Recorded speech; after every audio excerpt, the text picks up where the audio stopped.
திண்டுக்கல் தனியார் மருத்துவமனையில் ஏற்பட்ட தீ விபத்தில் 3 வயது சிறுவன் உட்பட 5 பேர் தற்போது பலியாகியுள்ளனர். இவர்கள் அனைவரும் நோயாளிகளை பார்க்க வந்தவர்கள் எனவே தெரிவிக்கப்படுகிறது முதல் கட்டமாக.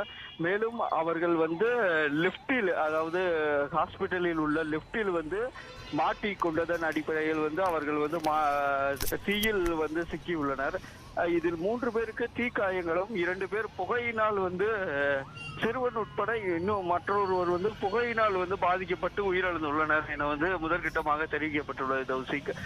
தற்போது இங்கு அவரது உறவினர்கள் அனைவரும்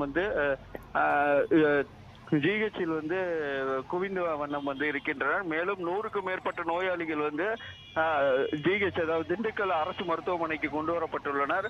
அவர்களது உறவினர்களும் தற்போது ஜிஹெச்சில் குவிந்த வண்ணம் இருக்கின்றனர் தௌசிக். காளிராஜ்